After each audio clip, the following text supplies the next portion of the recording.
Muy buenas tardes y bienvenidos a Todo es Geopolítica. A esta hora, terminando el encuentro entre Ebrahim Raisi, presidente de Irán, y Vladimir Putin, presidente de Rusia. Ojo, el orden geopolítico en Gaza y, por supuesto, los pasos a seguir en el mundo del crudo, es decir, la parte geopolítica y la parte económica, una vez más se dan de la mano y lo hacen en este encuentro. Vamos a irnos hasta allí, vamos a escuchar a Vladimir Putin y a Ebrahim Raisi y sacamos también las conclusiones en este Todo es Geopolítica en el que hoy amanecemos de esta manera. Vamos hasta allí.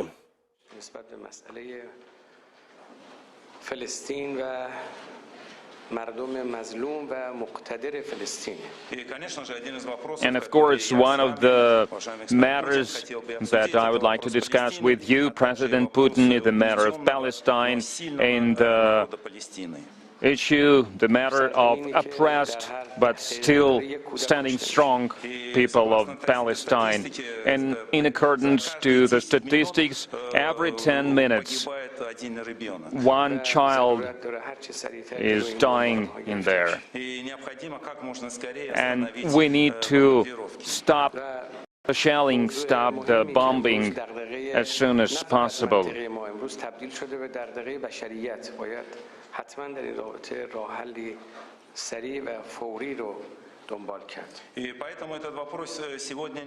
And this is not only a regional matter, it is a matter that the entire mankind should be concerned of. So we need to try to find solution to this issue as soon as we can.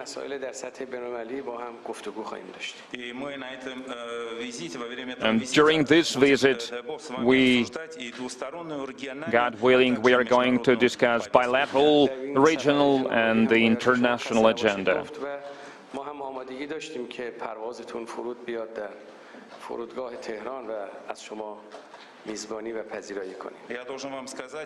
And I have to say that after your visit, President Putin, Godspeed, but we were ready to receive your plane in the Tehran airport, and we would have been ready to welcome you there as well.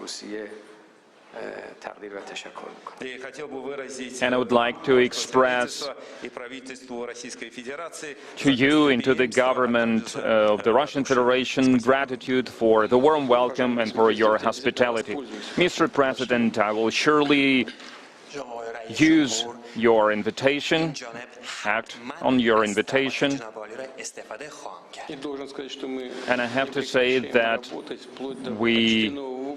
Bueno, lo que escuchan es al traductor, a su vez el traductor que entre ellos mantienen. Ebrahim Raisi, Vladimir Putin, dice: lo que está ocurriendo en Gaza es insostenible, no puede seguir ocurriendo, debe parar lo antes posible, y los bombardeos que se están produciendo donde, dice Raisi, lo que se está en realidad es matando a personas inocentes, a civiles y en su mayoría a niños en Gaza, deben detenerse. La paz debe llegar y debe hacerlo con urgencia. Llamada desde Irán, llamada con la que está absolutamente de acuerdo el propio Vladimir Putin. Escuchamos ese cierre de lo que allí está ocurriendo y enseguida buscamos el análisis también, insisto, en esta comparecencia entre Ebrahim Raisi y Vladimir Putin, Irán y Rusia. No dirán que solo ponemos a Joe Biden o a Ursula von der Leyen. Nos vamos hasta allí.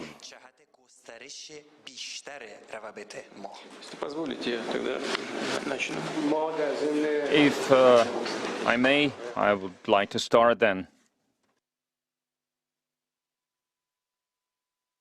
Termina ese encuentro, insisto, las conclusiones evidentes, las que se dejan ver, quiero decir, ahora sigue esa reunión bilateral entre ambos. Agradecía, por cierto, la visita del propio Raisi, y Vladimir Putin da un paso más allá, la fortaleza que está intentando mostrar en Ucrania, con esa invasión donde Rusia está acrecentando sus ataques, especialmente vía drones, teniendo éxito en la parte de la retaguardia de Ucrania y tratando de cortar también, a su vez, los propios ataques que Ucrania intenta o ejerce hacia la retaguardia de Rusia. Bueno, pues esa fortaleza que parece querer mostrar Vladimir Putin no se trata solo de lo que ocurre en el campo de batalla, sino que ya da muestras de algo que antes no hacía, que es salir de Rusia. Hoy le vemos en Irán, le vemos moverse para hablar con Emiratos, con Arabia Saudí, lo vimos también para la semana pasada, bueno, la semana pasada no, hace 2 días. Estamos viendo un movimiento evidente en el que empieza a tener un aperturismo que, vaya usted a saber, tiene la invitación de Brasil para el G20. ¿Va a ser capaz de acudir también? Saltándose, insisto, esa famosa orden de la Corte Penal Internacional para detenerle, está ya en eso el propio Vladimir Putin, está desde luego jugando otra partida y con otras cartas. Al otro lado de la pantalla creo que está Adrián Celaya, presidente de CAI Group, profesor de Economía Aplicada en la Universidad del País Vasco. Ahí la tenemos. Esperamos también al profesor Jesús López Almejo. Adrián, muy buenas tardes, ¿cómo está? Hola, estupendamente, José. Encantado de estar con vosotros. Le voy a preguntar por este encuentro y ahora le pongo unas palabras de Joe Biden que creo merecen una reflexión. Pero Vladimir Putin, Ebrahim Raisi, Irán, Rusia, Irán. ¿Qué opinión le merecen estos encuentros que están empezando a tener lugar? Hablan de paz en etéreo y de la necesidad de llegar a ello en Gaza, pero esto puede acabar teniendo un lado mucho más oscuro en esa región.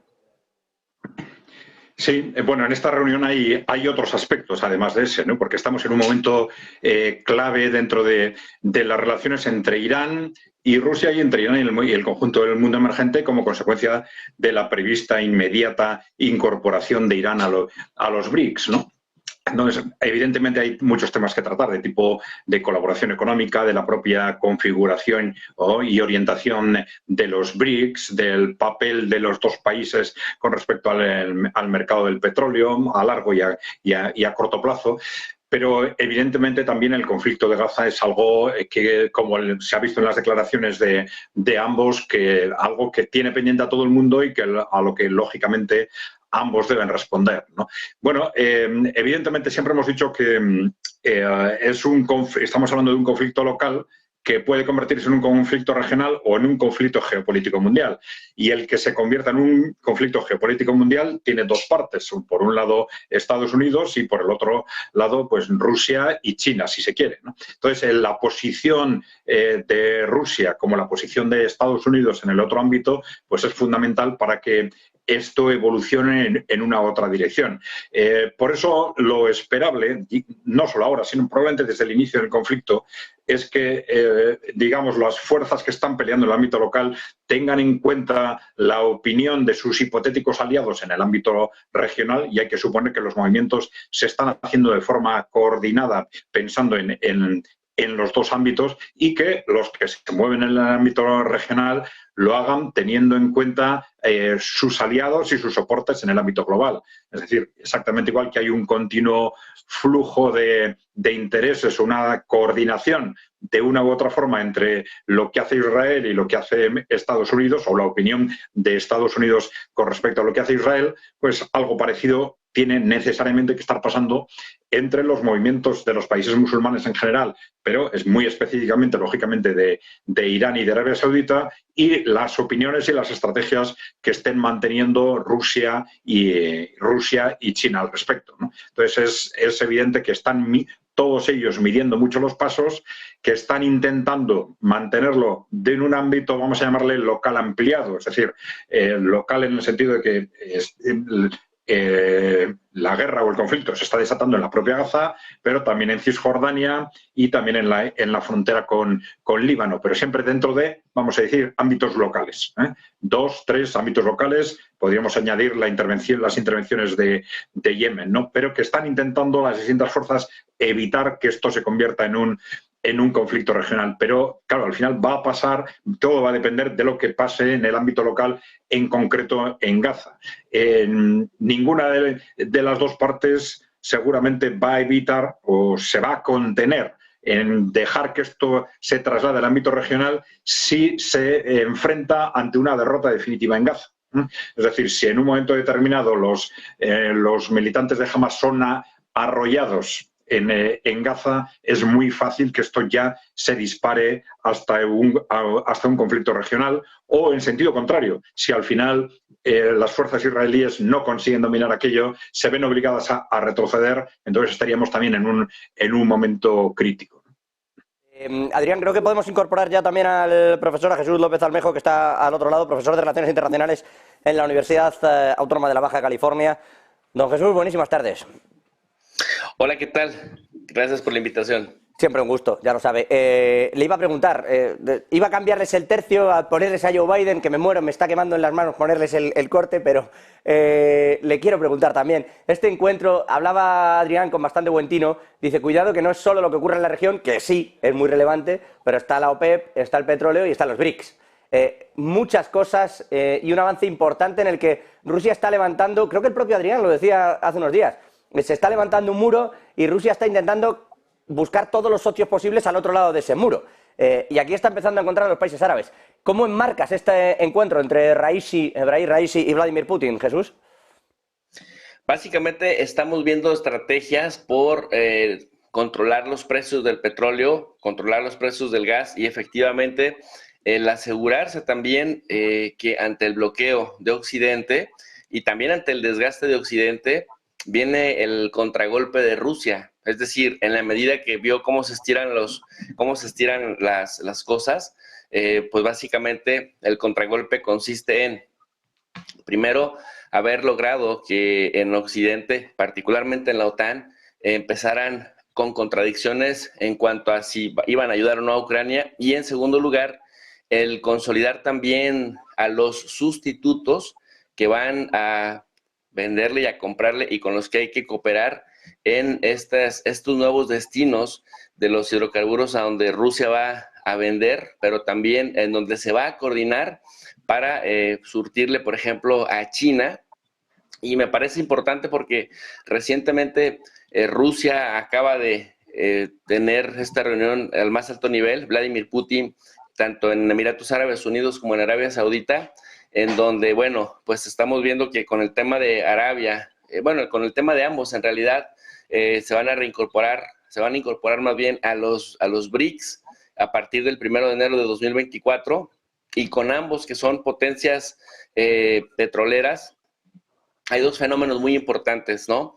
El cooperar en materia de fijar los precios del petróleo, y aunado a eso también desdolarizar su comercio bilateral, y en segundo lugar también el plantear soluciones al genocidio que está cometiendo Israel en la Franja de Gaza, que me parece que también muy importante porque a diferencia, por ejemplo, de las visitas que hicieron recientemente mandatarios europeos, como por ejemplo el presidente de Alemania, que fue pues ahí humillado en Qatar, acá Vladimir Putin llega tendiendo, digamos, una mano, llega tendiendo un anzuelo también, por llamarlo de otra manera, con el tema de plantear temas que le interesan en este momento a las petromonarquías, y por otro lado, pues el tema práctico, el tema de cómo fijamos los precios del petróleo y cómo también consolidamos la desdolarización del comercio bilateral. Si a esto le sumamos la visita del presidente de Irán a Rusia,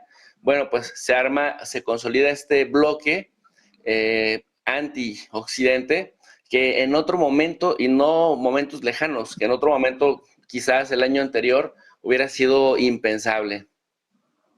Justo eso decía yo, hablaba yo de cómo está abriendo, decía yo, no es que viaje él a Irán, pero está teniendo una apertura importante y sí se está permitiendo el lujo de empezar a tener viajes internacionales dentro de su agenda a lo largo del próximo 2024. Entonces, claro, de repente lo que era una cosa muy aislada, que parecía tenía miedo y estaba absolutamente acorralado, no lo parece tanto en cuanto a Rusia, hablo de Vladimir Putin, y claro, llegamos a un punto, por cierto, profesor, perdóneme, que para mí siempre es profesor, yo sé que le tenemos que poner como experto en geopolítica, porque va de un lado a otro con el trabajo, de una universidad a otra, pero como profesor me deja que le presente. Decía, esa forma de Rusia de empezar a encarar la situación y lo que está ocurriendo en Ucrania, hay quien dice, no, Ucrania la contraofensiva está yendo fantástica, todo está yendo muy bien. Si todo está yendo muy bien, ¿dónde se enmarcan estas palabras de Joe Biden, presidente de los Estados Unidos? Escuchen. Ukraine, he won't stop there. It's important to see the long run here. He's going to keep going. He's made that pretty clear. If Putin attacks a NATO ally, if he keeps going, and then he attacks a NATO ally, where we've committed as a NATO member that we defend every inch of NATO territory, then we'll have something that we don't seek and that we don't have today. American troops fighting Russian troops. American troops fighting Russian troops if he moves into other parts of NATO. Make no mistake, today's vote's going to be long remembered, and history's going to judge harshly those who turn their back on freedom's cause. We can't let Putin win. Say it again, we can't let... No podemos permitir que Putin gane, no vamos a permitir que Ucrania pierda la guerra y desde luego no vamos a permitir, y aquí viene un poco al hilo de lo que filtraba inteligencia en Polonia, si es que lo hacía Polonia y no era Estados Unidos a través de Polonia, que decía, no se van a quedar aquí, nos van a invadir en un plazo de los próximos 3 años. Decía Polonia, pues hace unos días. Ahora se entiende, ¿no? Adrián Celaya, Jesús López Almejo, ¿cómo interpretáis vosotros estos movimientos? Porque dice que van a enviar tropas, o sea, va más allá, ¿eh? Es la primera vez que dice, como pensemos que de verdad se va a perder la guerra en Ucrania, o como veamos que de verdad existe la intención de invadir un país de la OTAN, el mensaje debe ser claro y enviaremos tropas. Es la primera vez que se habla directamente, y miren que llevábamos tiempo con esto, de enviar soldados por parte de Estados Unidos en un día en el que además le han bloqueado los fondos y se queda sin mandar esos fondos justo a Ucrania desde el Congreso estadounidense. Adrián, Jesús. Sí, bueno, me parece que una cosa es lo ideal o lo deseable y otra cosa es lo realizable, lo posible. Y me parece que Joe Biden habla más de lo que le gustaría para el tema del consumo interno en un contexto electorero, en donde, como bien dices, ya el Partido Republicano le empieza a sabotear la ayuda para Ucrania y entonces empieza a hablar dentro del ámbito de lo que tiene facultades como poder ejecutivo.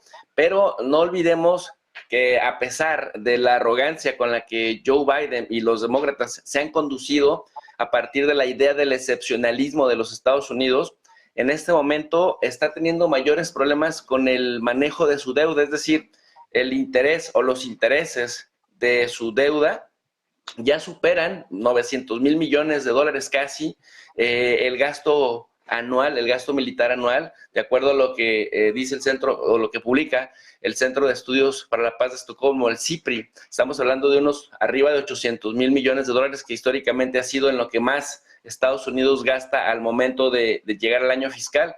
Y ahora, por primera vez, estamos viendo que el manejo de la deuda de unos 33 billones de dólares, y recordemos que en castellano los billones es 1,000,000 de millones. Estamos hablando pues del país más endeudado y que a pesar de que Joe Biden habla de que sí puede mantener 2 o 3 o las que sean guerras al mismo tiempo y dice pues finalmente estamos haciendo lo que el mundo esperaría de nosotros como la gran potencia del mundo, que es enfrentar y resolver los problemas en el mundo, pues la verdad, cuando uno revisa que no siquiera pueden controlar la violencia dentro del mismo Estados Unidos, que ni siquiera pueden con el tema del fentanilo dentro de Estados Unidos, y cuando tienes una deuda tan alta y estás dedicado a la administración de esa deuda, al pago de esa deuda, y tienes casi cada final de año fiscal que ver a las fuerzas políticas luchando por el tema de elevar el techo de la deuda para poder no cerrar el gobierno, pues te das cuenta que por un lado van las palabras y por otro van las acciones. Y me parece que en este momento este discurso que vimos responde más a una cuestión electorera para 2024 que a las posibilidades reales de lo que Estados Unidos está en capacidad de hacer. Adrián. Bueno, sí. Desde una perspectiva de muy corto plazo podemos pensar que en estas declaraciones de Biden puede haber un intento de forzar la argumentación con la Cámara, ¿no? Dicen que no quieren ayudar económicamente a Ucrania, voy a ver si les asusto, ¿no? Advirtiendo de que si no me dan la ayuda, esto va a terminar en una guerra, en una confrontación directa de Estados Unidos con Rusia en Ucrania, ¿no? Pero de cualquier forma yo no me despegaría de una argumentación de fondo que nosotros ya hemos desarrollado ya desde hace muchos años, ¿no? Que es no olvidarnos de tener en cuenta de que el conflicto de Ucrania en realidad se estaba alargando desde mucho tiempo antes, quizás 20 años antes aproximadamente, ¿no? En el momento en que en Estados Unidos, los think tanks de Estados Unidos empiezan a identificar a China y a Rusia como los grandes riesgos geopolíticos para el siglo XXI y empiezan a identificar como su estrategia clave cara al siglo XXI la necesidad de anular, por lo menos políticamente, a China y a Rusia, y desarrollan toda una serie de estrategias al respecto, pues tenemos que tener en cuenta que perder la guerra en Ucrania como la han perdido, de hecho, hasta ahora, por lo menos en el contexto en el que se ha desarrollado, no les va a llevar a dar marcha atrás. Es decir, no les va a llevar a simplemente reconocer hemos perdido y nos olvidamos de esta estrategia de 20 años. Me temo que por lo menos hay un sector muy, muy agresivo que no está dispuesto a aceptar, porque esto inmediatamente llevaría al asentamiento de lo que se está viendo que va a ser ese mundo multipolar, y creo que hay un sector muy agresivo, tanto en Europa, en Inglaterra fundamentalmente, en Gran Bretaña, como en Estados Unidos, alrededor de Wall Street, que está dispuesto a lo que sea con tal de no aceptar ese contexto. ¿Por qué? Porque están pensando que aceptar un mundo multipolar no es simplemente renunciar al control del mundo, que eso es solo el primer paso, que iban a perder a continuación, y esto se deducía claramente de sus documentos, que a continuación esto les iba a llevar también a perder el poder en Europa y en Estados Unidos, es decir, a perder el poder definitivamente. No están dispuestos en absoluto a aceptar esto, y esto quiere decir que pueden estar pensando en cualquier cosa antes de dar esta guerra por perdida. Y cuando digo esta guerra, hablo en términos generales. No importa tanto si el estallido se produce en Ucrania o se produce en otro sitio. Es verdad que esos movimientos se están dando. Es verdad que lo que está pasando en Ucrania, claramente, si tienes que salir a decir, oye, como Rusia crea que gane la guerra, mando tropas, es que ganando no vas. O sea, luego podemos hacer las evaluaciones que quieras, pero si tienes que salir a soltar una amenaza así, ganando no vas. Ahora bien, si es o no una amenaza también para unos republicanos que se han negado a enviar más fondos, tiempo vamos a tener. Es verdad que se evitó la fotografía del último momento de los republicanos diciéndole no a Zelensky, porque se canceló la intervención del presidente ucraniano, por cierto, en el Congreso, en el último minuto. Ni siquiera adujeron razones. Salió Schumer, el presidente del Senado, el demócrata, a decir, Chuck Schumer, que había habido una serie de circunstancias de último minuto, tal cual lo dijo, y que habían impedido que Zelensky pudiera estar en el Congreso. En fin, con esto sobre la mesa, si me permitís, voy a saltar al otro lado, voy a saltar a Gaza, voy a volver a ese plano en el que Israel sigue atacando duramente, desde luego, las posiciones en Gaza. Dicen que está a punto de dar por destruido a Hamas y el objetivo cambia. Acaba de decir Benjamín Netanyahu, advirtiendo a Hezbollah, advirtiendo a Líbano, que no quieren, ha dicho textualmente, no queréis ver convertido Beirut en otro Gaza. Acaba de decir, creo que la amenaza es evidente, dice que si siguen bombardeándole desde el sur de Israel, el norte de Israel, el sur de Líbano, es decir, esa parte de la frontera que ambos comparten, que se verán obligados a tomar también acciones mucho más allá de responder con cohetes desde el otro lado de la frontera. Es decir, ojo, porque habíamos dicho hasta ahora, la cosa se está quedando en la franja de Gaza. Es verdad que estaba habiendo enfrentamientos con los rebeldes hutíes, si les queremos llamar así, en la parte de Yemen, los está viendo en Líbano, los está viendo con las milicias iraquíes, los está viendo, ha habido muchos enfrentamientos, pero llegar al punto de que directamente el presidente de Israel, bueno, el primer ministro, no el presidente, no es Herzog, es Netanyahu, te diga, no queréis ver convertida vuestra capital en lo mismo que le ha ocurrido a Gaza. No sé cómo valoráis este tipo de intervenciones, ya te digo, lo acaba de decir en una entrevista. Me parece de todo punto una declaración de intenciones. Si como ocurre, siguen bombardeándole, que no creo que Hezbollah vaya a frenar los disparos de cohetes. No digo que vaya a llegar más allá, pero los disparos que está teniendo con pequeños cohetes de larga distancia, de corta distancia en esa frontera, de momento no parece que vayan a frenar. Adrián, Jesús, ¿cómo veis esta situación? ¿Qué os parece esta amenaza? Sí, yo le he escuchado por segunda vez esta declaración con 2 meses de diferencia, con 1 mes de diferencia a Yoav Galán en estos 2 meses de ataques en contra Pero Galán es una cosa y lleva diciendo barbaridades desde antes y desde después, y otra es que directamente el primer ministro diga esto. Sí, efectivamente, pero me parece que hay una especie de coordinación, siendo ellos rivales políticos al interior de Israel. Finalmente estamos hablando del ministro de Defensa y finalmente estamos hablando efectivamente del primer ministro.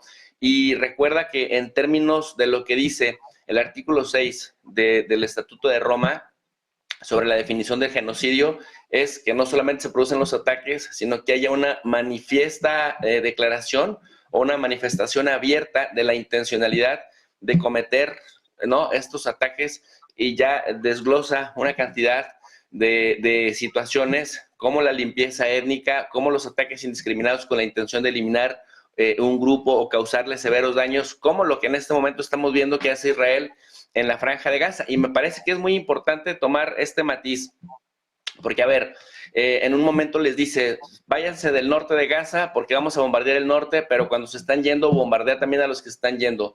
Después, ya que están en el sur, bombardea el sur, y cuando les dice, muévanse del este hacia el oeste, empieza a bombardear casi todas las partes a donde les va indicando a los 1.8 millones de desplazados por la violencia, y que además, pues estamos hablando de 2.2 millones de seres humanos, de los cuales hay 1 millón de menores de edad, que incluso podríamos hasta pensar en infanticidio, con más de 6,000 niños asesinados, es decir, el 70% pues de los asesinados hasta el día 7 de diciembre, yo había contabilizado en diferentes fuentes, que es más o menos el consenso, más de 15,000 personas asesinadas. Si de esos 15,000 asesinados estamos hablando que de un 70% se conforman entre niños y mujeres, que ya de por sí es un escándalo, porque van, por ejemplo, más de 100 asesinados de funcionarios de las Naciones Unidas, y además la cantidad de periodistas asesinados también ya se acerca o rebasa los 80,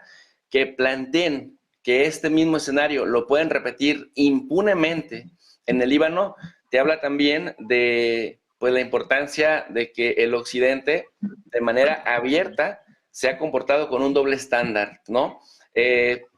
A la luz de lo que hemos visto en la Franja de Gaza en estas semanas, pues la verdad es que la acusación de la Corte Penal Internacional en contra de Putin se queda corta, la hace palidecer, y más ahora, de acuerdo a, no sé si han leído esta última publicación del Financial Times, que dice que los ataques contra la Franja de Gaza son equiparables a los ataques en el marco de la Segunda Guerra Mundial a Dresde, que se conocen en la historia de la humanidad como la ciudad que recibe el castigo colectivo a civiles de las batallas de la Segunda Guerra Mundial, que se destruyeron como el 62% de los edificios, y que ahora en Gaza ya se han destruido cerca del 70% de los edificios. Entonces, cuando se comparan los diversos ataques a ciudades alemanas que ya no distinguían blancos civiles de blancos militares,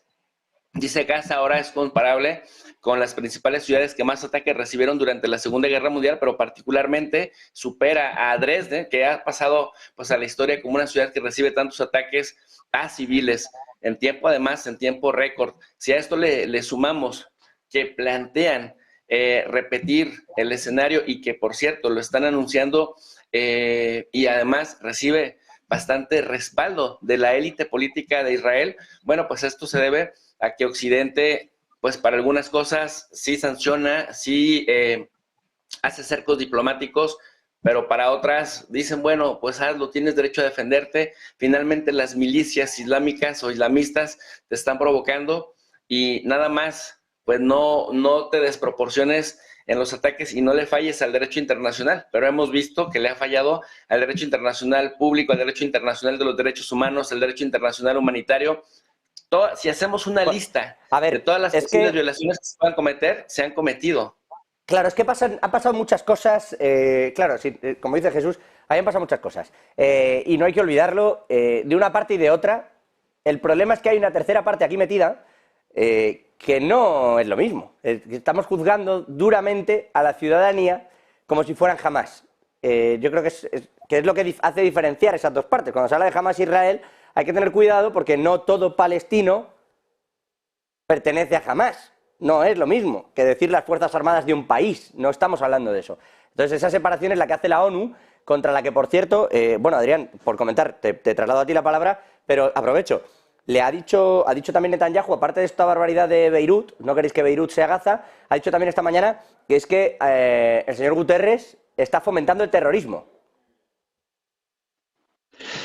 Sí, bueno, vamos a ver. Yo creo que aquí hay una cuestión clave en relación con el comentario que has hecho antes, que es bueno, una cuestión que para bien o para mal va a ser determinante. Es cómo avancen las operaciones militares en el propio Gaza, ¿no? Creo que es un tema bastante oscuro, hay muy poca información, muy poco concreta, no casan en absoluto las informaciones de una y otra parte. Se están haciendo declaraciones en el sentido de que Israel está controlando la situación, pero por otro lado parece que está habiendo bajas muy importantes tanto en material bélico, en vehículos militares, tanques, como en personas por parte de Israel. Bueno, yo creo que eso es una cuestión que iremos clarificando progresivamente, pero que seguramente, para bien o para mal, como digo, va a ser determinante para la evolución del conflicto en el área local y en el área regional también, ¿no? Respecto a las posiciones en relación con una posible confrontación más agresiva, vamos a decir, con respecto al Líbano. Bueno, yo creo que lamentablemente con el gobierno actual de Israel todo es posible porque si tenemos en cuenta que en los últimos quizás 5 o 7 años, no solo este gobierno, también el gobierno anterior, los gobiernos anteriores, estaban manteniendo una posición de una provocación constante de los países del entorno y una provocación que también respondía al contexto geopolítico, ¿no? Es decir, a ese contexto geopolítico en el que ellos veían que las posiciones de Israel en los últimos 70 años se han podido mantener gracias a un apoyo constante de Estados Unidos, pero claro, de un Estados Unidos que es la potencia hegemónica mundial. Pero claro, el contexto geopolítico les estaba diciendo que esto va a dejar de ser así y que en la medida ya no que Estados Unidos se convierta en un país de tercera, ¿no? Pero simplemente con que su poder en el mundo esté contestado, como ya lo está siendo, ¿no? Pues esto iba a llevar a una situación en la que Israel ya no iba a poder hacer lo que quisiera y su capacidad de maniobra en el Oriente Medio iba a estar totalmente condicionada y tremendamente debilitada. Y en peligro, claramente en peligro, rodeado por cientos de millones de personas de países musulmanes que les consideran enemigos, evidentemente. Entonces, ante esa situación, tenían dos opciones. Una opción, bueno, antes de que ese contexto llegue, vamos a intentar reconstituir las relaciones con los países musulmanes y del entorno, y la otra es la huida hacia adelante.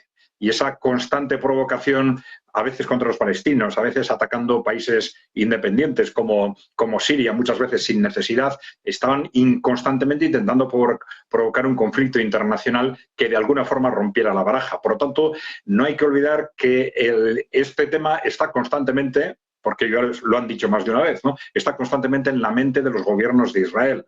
La posibilidad de que hacer estallar un conflicto regional que obligue a Estados Unidos a apoyarles, pues ellos pueden pensar que va a favor de sus intereses de romper de alguna forma los equilibrios internacionales, ¿no? Yo no sé si va a ser capaz de tanto. Lo digo porque mucho tendría que cambiar. El conflicto que pretenden provocar para que eso que dice Adrián se dé va mucho más allá de cualquier guerra mundial vista hasta la fecha. O sea, el conflicto internacional, para que Israel tenga tranquilidad tras ese conflicto, pues muchas cosas iban a tener que pasar. No sé si casi es más fácil poner Israel en otra parte. Yo sé que aquello es la tierra prometida, pero desde luego me parece muy complejo que todo eso se pueda dar. Me vais a permitir, Adrián y Jesús, que pare 2 minutos. Vosotros ni os mováis tampoco del otro lado de la pantalla, pues no tardamos nada, y porque quiero hablar de determinadas cuestiones que están pasando en África con algunos movimientos, pero sobre todo en Venezuela. Yo no sé, venga, os pido una breve... Bueno, no, venga, 1 minuto, ya hablamos de Guyana, que si no me lío. 1 minutito y volvemos, hasta ahora.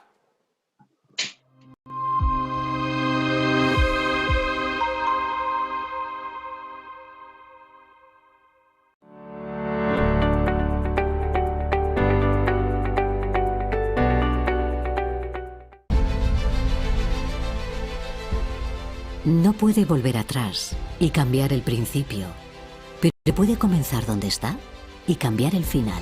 En Luna Sevilla queremos ser su asesor financiero de referencia para mejorar su presente y su futuro patrimonial, prestando nuestros servicios como agentes de Caser Asesores Financieros. Somos una empresa con una clara apuesta por la formación de calidad, la información transparente y objetiva, y por el asesoramiento financiero personalizado y continuado. Visite nuestra web lunasevilla.es o llame al 91 762 3442.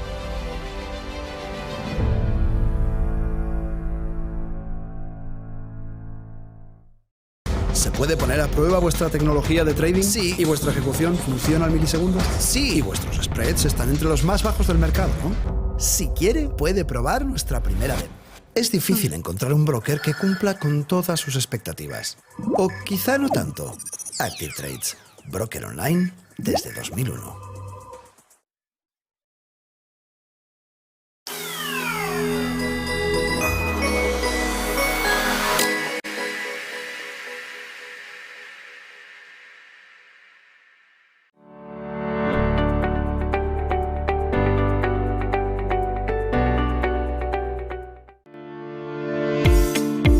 Dicen que el tiempo lo cura todo, pero los inversores en bonos que se han visto perjudicados por la compra de Credit Suisse pueden necesitar más que unos meses antes de estar dispuestos a lanzarse a por los bonos de capital adicional Tier 1, los AT1, que el VS espera todavía colocar en el mercado. Es fácil entender por qué los inversores en deuda subordinada pueden mostrar cautela, porque recibieron un duro golpe cuando el banco suizo aceptó hacerse cargo de su rival en quiebra en marzo.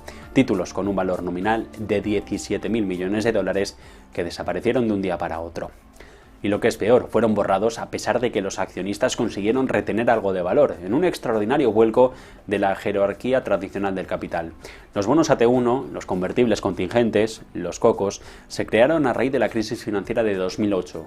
Era una forma en la que los bancos que colapsaran absorbieran las pérdidas, lo que hacía menos probable un rescate financiado por el contribuyente. Apuesta arriesgada, porque si un prestamista se mete en problemas, esta clase de bonos se pueden convertir rápidamente en capital o amortizarse por completo. Son de mayor riesgo y por eso ofrecen un mayor rendimiento que la mayoría de los emitidos con calificaciones crediticias similares, lo que los hace populares, sobre todo entre los que tienen dinero, los clientes institucionales. Por lo general, los tenedores de bonos, en el orden jerárquico, están arriba. Cuando un banco colapsa, los accionistas son los primeros que pierden, pero debido al cambio de las normas, por el caso Credit Suisse, ya nada está sobre seguro.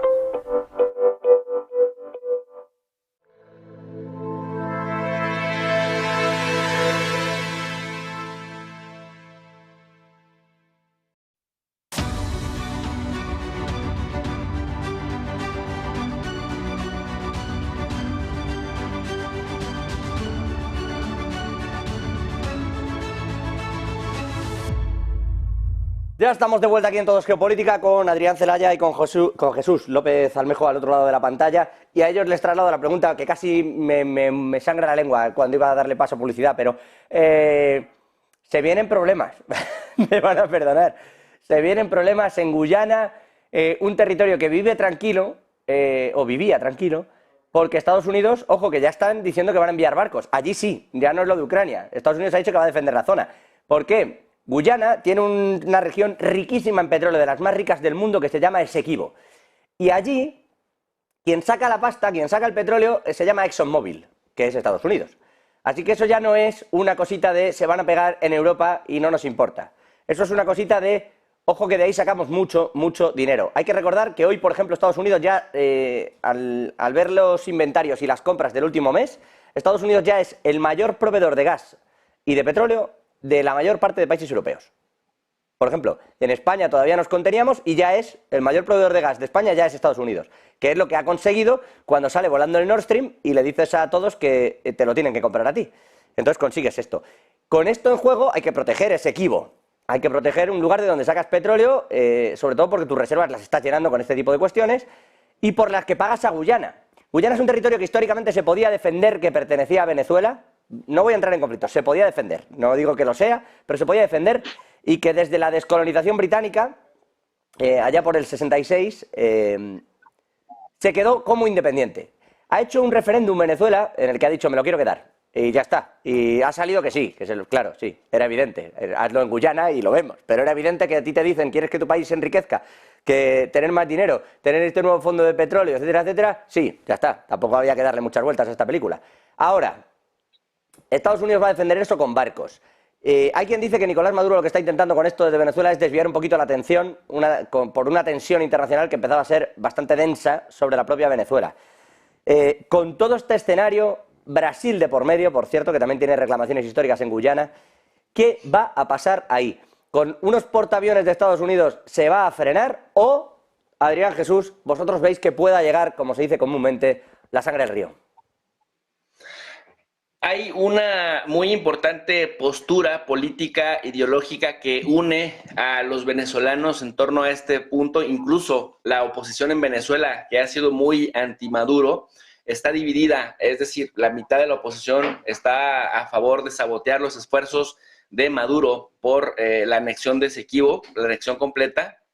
Pero hay otra parte de esta oposición que sí está a favor de la postura de Maduro, lo cual, sumado, digamos, al voto fijo del chavismo, pues consolida el liderazgo de Maduro de cara al año 2024. Pero para los venezolanos, decía yo, indistintamente de si son oposición o si son chavistas, hay 3 fechas importantes. El laudo arbitral de 1899, en donde Estados Unidos negocia en el nombre de Venezuela, otra Venezuela de otros tiempos, con el Reino Unido, y al final de cuentas la deja sin esta séptima parte, que es lo que representa el Esequibo, un territorio de 160,000 kilómetros cuadrados, es decir, un territorio más grande que Portugal y por lo menos 6 o 7 veces más grande que Israel. Si metemos ahí al Líbano, metemos a Georgia, metemos a los países pequeñitos de Asia Central o del Medio Oriente, cabrían en el Esequibo sin problema, pero que nada más tiene 128,000 habitantes. Efectivamente, tiene petróleo. Se calcula que, por ejemplo, en una plataforma, en una base cercana a una profundidad de unos 1,900 metros, estamos hablando de un banco, una reserva de unos 3,000 millones de barriles, lo cual desde 2015 hasta el momento ha sido el hallazgo, digamos, más importante de crudo, que efectivamente ExxonMobil es la principal explotadora, pero también ahí hay empresas chinas que quieren trabajar. Bueno, pues resulta que a pesar de que, ya lo mencionaste, en 1976 hay un acuerdo que le da la razón a Venezuela sobre sus reclamaciones históricas, apenas a partir de estos hallazgos, en 2015, vuelve nuevamente Guyana a reclamar el Esequibo, y esto hace que definitivamente en algún punto choquen, porque Venezuela no acepta el arbitraje de la Corte Internacional. Sí, lo que pasa es que Venezuela, que ahí va mi pregunta también un poco, con todos mis respetos, tiene poco que hacer a la hora de meterse en un conflicto si verdaderamente Estados Unidos piensa defender la posición. Y al punto, lo que comentabas de China, en realidad tiene más que con Esequibo, tiene más que ver con las aguas aledañas que explota a través de Surinam, ¿no? De esa parte que efectivamente, como dices, es de dominio chino. Adrián, que creo que quería comentarlo. Sí, vamos a ver, independientemente de que siempre en decisiones de política internacional siempre puede haber factores internos que impulsen una medida u otra, si analizamos esto desde el punto de vista de la política internacional, yo creo que habría que asimilarlo quizás a estos movimientos que se han estado produciendo en los últimos años en África de forma cada vez más clara, digamos, movimientos antineocoloniales, ¿no? En el sentido de que hay una serie de países que no se atrevían históricamente a enfrentarse a Estados Unidos y a Europa y de pronto empiezan a atreverse, ¿no? Entonces, este tipo de movimientos yo creo que hay que interpretarlos en principio desde ese tipo de coordenadas, ¿no?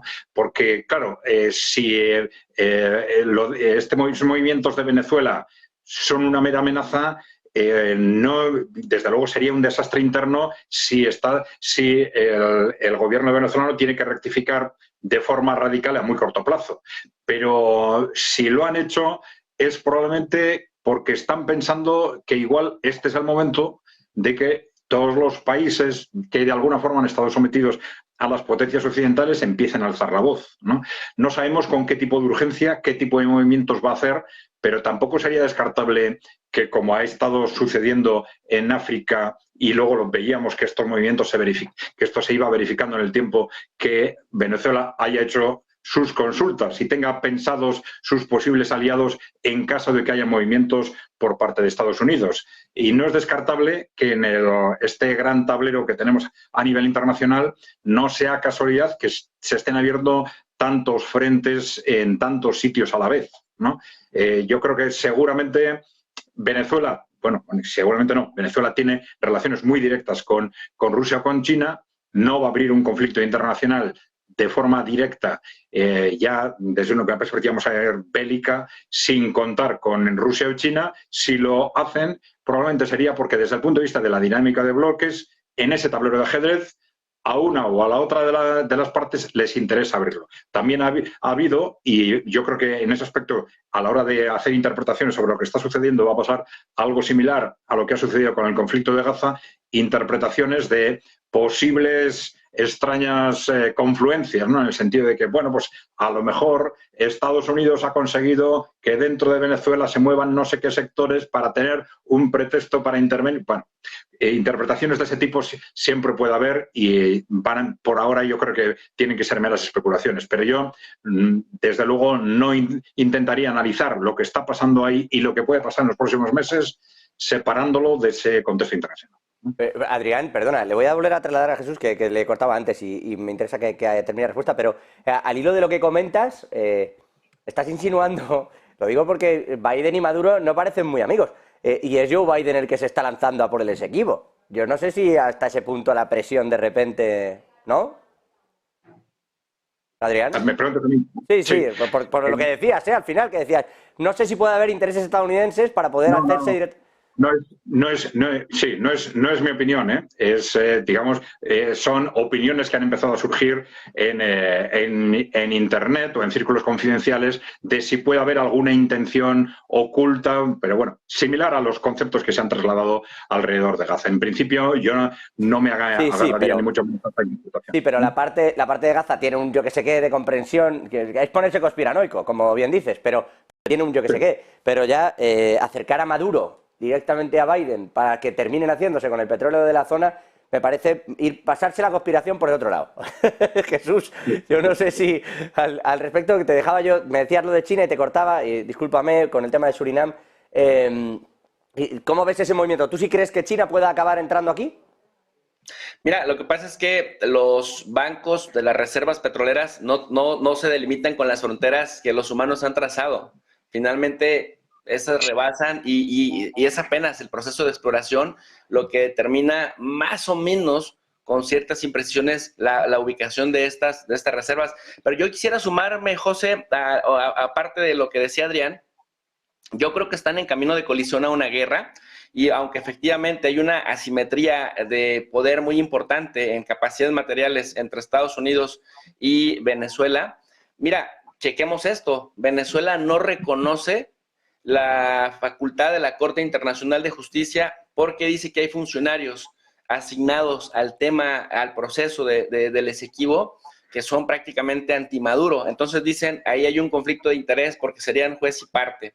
Después, gente que ha trabajado incluso cercano con ExxonMobil. Después, si no reconoces, digamos, a un árbitro que más o menos el resto del mundo, sobre todo en Occidente, tiende a atribuirle capacidades de árbitro, cuando dos partes enfrentadas se someten a su jurisdicción, la otra cosa que te queda es no movilizarte, pero ya vimos que Mohamed Irfan Ali, el presidente de Guyana, ha estado recibiendo muchísima cobertura en los medios de comunicación anglosajones, particularmente en las cadenas de televisión más importantes de Estados Unidos, y ha dicho, nosotros estamos preparados para la guerra también, porque cuando le preguntan, oye, bueno, hay una gran asimetría entre Venezuela y entre la Guyana, ¿cómo le vas a hacer para enfrentarte a este reto que representa a Nicolás Maduro, ahora que se está yendo por todo el Esequibo después del referéndum del 3 de diciembre? Y lo que dice el presidente de Guyana, hemos estado trabajando muy de cerca con nuestros amigos de la CARICOM,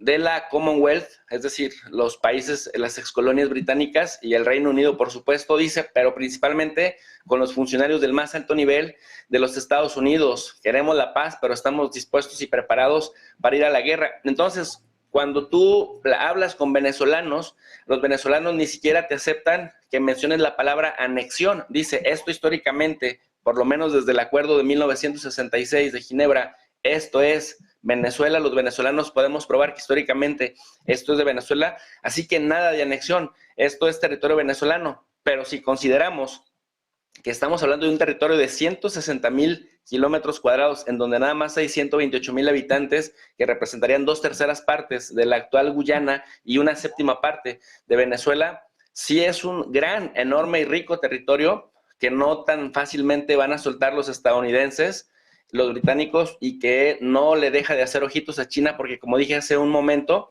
desde el año 2015 a la fecha, es el descubrimiento, digamos, es el hallazgo más importante que se ha tenido hasta ahora.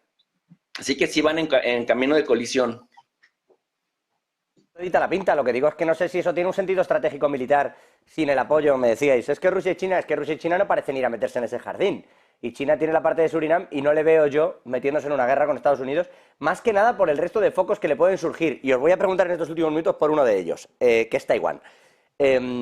Justo, creo que era el miércoles, a la noche, sí, no, el martes, en la madrugada del martes, el ministro de Exteriores chino dijo abiertamente que espera que haya un conflicto diplomático a lo largo de todo el próximo año a cuenta de las elecciones en Taiwán con Estados Unidos, y que espera también que esas relaciones se deterioren de forma importante. Para lo cautos que suelen ser, son unas advertencias también curiosas las que está dando China con este asunto. Entre tanto, Estados Unidos ha seguido metiendo dinero y armamento para antiaéreos, defensas, etcétera. Y la presidenta Tsai ha insinuado alguna vez que sabe que China les quiere invadir, pero que no es el momento porque económica y militarmente no están en eso. La realidad es que hay un despliegue importante, no sé si aquí quien lo comentó, no sé si fue el propio Adrián o Ezequiel, en algún momento comentó, bueno, el movimiento que hay es el más importante desde unas maniobras militares desde la Segunda Guerra Mundial, el que hay alrededor de Taiwán. Claro, no estamos poniendo el foco aquí, pero me parece raro que China se meta en Guyana y no en esto. Me parece un poco extraño, quiero decir, me parece que militarmente están haciendo todo lo posible y ojo qué va a pasar en Taiwán. Por eso os digo, por echar el cierre, y os traslado la palabra y cerráis vosotros, pero Adrián y Jesús, ¿cómo veis la posibilidad de que China haga algo más, ya no solo en Guyana, sino en cualquier otro territorio, antes de que en realidad llegue su caballo de batalla importante, que es Taiwán? Hombre, China siempre ha sido extraordinariamente prudente en política exterior. Sí. Pero también ellos en sus análisis internos siempre han dicho que les interesa ser prudentes al máximo porque saben que en un momento determinado van a ir a por ellos. Pero nos interesa que eso sea lo más tarde posible. Pero claro, saben que ese enfrentamiento, o han contado siempre con que ese enfrentamiento final se va a producir. Y por eso, claro, han ido fortaleciendo y siguen fortaleciendo su ejército todo lo posible. Uno de los problemas en este sentido es su falta de experiencia, ¿no? Con digamos, las visiones geopolíticas tradicionales de Occidente, China hubiera intentado, aunque fuese provocar algún tipo de pequeña guerra, simplemente para entrenar a su ejército, pero con un cierto, lo digo con un cierto, vamos a decir, cinismo, ¿no? Pero vamos a ver, en este momento depende lo que haga o no haga China directamente, depende de a dónde lleven las circunstancias. En principio, en unas circunstancias normales de continuidad de lo que hemos visto hasta ahora, es mucho más fácil que Rusia intervenga en cualquier situación, en Guyana, por ejemplo, que intervenga China. Es decir, incluso en países de África donde China tenía grandes intereses, pues se habría habido un reparto de papeles. China pone el dinero, mantiene la influencia económica, mantiene la relación comercial, pero cuando hacía falta enviar soldados, enviar tropas, pues las enviaba Rusia, ¿no? Entonces, yo creo que ese contexto es en el que estamos hasta ahora, y seguramente China mantendrá la máxima prudencia en ese sentido, ¿no? Pero claro, todo esto hay que situarlo en un contexto de continuidad de la situación en la que hemos estado hasta ahora, pero estamos en una situación geopolítica de un cambio tan rápido y tan radical que el que ahora tenemos 2-3 puntos de fricción, el que esos 2-3 puntos se transformen en 5 o 6 y que uno de ellos sea Taiwán, puede suceder en cualquier momento. Yo, José, quisiera agregar a lo que dice Adrián, si me lo permites brevemente. Estoy de acuerdo, claro, por supuesto. China ha sido extremadamente prudente, pero China ha entendido el liderazgo o la competencia por el liderazgo hegemónico con la diplomacia de la cartera. Es decir, no va a imponerle a otros países cómo deben pensar, cómo deben autogobernarse, cómo deben autodeterminarse. Si hay proyectos de inversión, China invierte, China saca las concesiones que necesita, y no importa si son países donde gobierna la derecha, la ultraderecha, o donde gobierna la izquierda, ¿no? O los que se autodefinen como socialistas, a diferencia de Estados Unidos, que a través de la ingeniería institucional, como el Fondo Monetario Internacional, el Banco Mundial, o en el caso de América Latina, el Banco Interamericano de Desarrollo, primero te pone condiciones con los llamados planes de ajuste estructural para que una vez que te democratices te pueda prestar con los intereses que consideren pertinentes. China, por otro lado, va ganando legitimidad, y decía Max Weber que la legitimidad te ayuda a romper resistencias antes de que éstas se presenten. Además de que ha estado preparando a la tropa, ha estado preparando tecnológicamente a su ejército, que de alguna manera la gran soberanía que China es capaz de ejercer está directamente relacionada a su capacidad tecnológica y también a la propiedad intelectual y al impulso de la ciencia que ha realizado China las últimas 2 décadas, por lo menos, que, digamos, le va permitiendo estar en condiciones de enfrentarse a Estados Unidos o cualquier otro país en el mundo. Pero a esto voy. Finalmente, en este momento, Estados Unidos, a pesar de que está muy desgastado y a pesar de que están quebrados, porque Estados Unidos es el país más endeudado del mundo, como lo dije hace un momento, 33 billones de dólares batallan en cada año fiscal para no cerrar el gobierno y se tienen que elevar el techo de la deuda, pero sabemos que siempre imprimen más dinero. Ustedes le han dado una muy buena cobertura acá en Negocios TV, pero en América Latina hay un repudio generalizado, ahora con excepción de Milei, hacia las intervenciones de Estados Unidos. Creo que Venezuela, por ejemplo, en el caso del Esequibo, ha dado el paso porque siente que hay respaldo desde México hasta Brasil, y en el caso de China, China sabe que en algún momento van a ir por Taiwán con el mismo tema territorial o con el mismo tema de la defensa de la democracia, pero yo creo que si estamos ya en una especie de Guerra Fría 2.0, que en algún momento le escuché un concepto que me atrae bastante de Fernando Moragón, que habla de la Tercera Guerra Mundial, pero no la guerra mundial exterminante, sino esta guerra de desgaste en la que participa todo el mundo, todos los países. Esto nos permite también ver el papel que están destinados a jugar los BRICS como este otro significativo que va a equilibrar y que le pone, digamos, a prueba el futuro conflicto que se venga en Taiwán, pero que está en el mediano plazo en el Esequibo, José. Bueno, vamos a ver qué pasa allí, porque Brasil no se mete tampoco altruistamente de la mano de Venezuela. Brasil lo que quiere es su propia tajada en la parte del Esequibo. Pero sabes que yo sí veo a Irán, a Estados Unidos, a Irán, a China y a Rusia indirectamente interviniendo. Sí, los veo, por supuesto, para desgastar a Estados Unidos. Sí, en eso sí que es verdad que parecieran. Vamos a ver si entran o no entran, y ahí queda esa predicción también de tanto de Jesús López Almejo, experto en geopolítica, como de Adrián Celaya, a los dos, que es un gusto tenerles por aquí, presidente de CAI Group, bueno, profesor también de Economía Aplicada en la Universidad del País Vasco. Un placer. Lleven buena tarde a los dos. Por cierto, que citaba a Weber López Almejo, y voy a terminar yo con De Gaulle, para hablar también de China, si me permiten. Decía, no va a ser por ningún estadista europeo que se unirá a Europa, sino que lo hará a causa de los chinos. Al tiempo. Predicción curiosa la del señor De Gaulle. Adrián, Jesús, gracias a los dos y gracias también a los que estáis al otro lado. Nosotros vamos a hacer una pausa brevísima y seguimos también con la economía aquí en Negocios Televisión.